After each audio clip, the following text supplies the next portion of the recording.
വൈകിട്ടായി കഴിഞ്ഞ് കഴിഞ്ഞപ്പോൾ ഒരേ കൺഫ്യൂഷൻ കേട്ടോ. എന്ത് കറി വെക്കും എന്നുള്ളതിലല്ല, എങ്ങനെ കറി വെക്കും എന്നുള്ളതിലാണ്. ഒരു മസാലക്കറി കൂട്ടാനുള്ള മൂഡിലല്ല.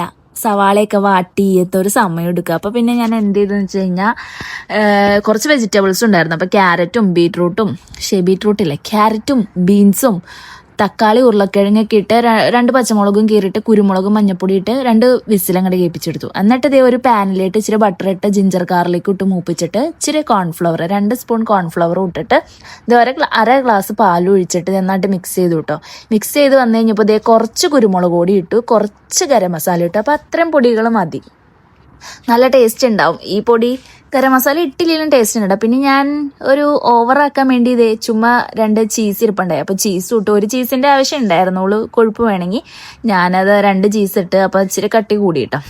മാത്രമല്ല പിന്നെ ചിക്കനിലെ വെള്ളം ഒഴിക്കുമ്പോൾ അതങ്ങോട്ട് ലൂസായിക്കോളും. ഇപ്പം അത് ഞാൻ ഫ്ലെയിമൊക്കെ ഓഫ് ചെയ്തിട്ട് ഇളക്കാം കേട്ടോ. 2 ഇളക്ക്, ഇത്രേ ഉള്ളൂ കാര്യം. നല്ല അടിപൊളി കറി. ഞാൻ അപ്പം ഇങ്ങനെ ചില ദിവസമൊക്കെ ഇങ്ങനത്തെ കറികളാട്ടോ വയ്ക്കണേ. കാരണം നമുക്കധികം സവാളയൊക്കെ വാട്ടി പൊടികളൊക്കെ ഇട്ട് അങ്ങനെ മസാലക്കറി കൂട്ടാൻ താല്പര്യമില്ലാത്ത ദിവസം ഞാൻ ഇങ്ങനത്തെ കറികളൊക്കെ വെച്ചു ഈസി ആയിട്ട് ഉണ്ടാക്കും. ഞാൻ അപ്പാട്ടോ ചുട്ട് ഇതിൻ്റെ കൂടെ.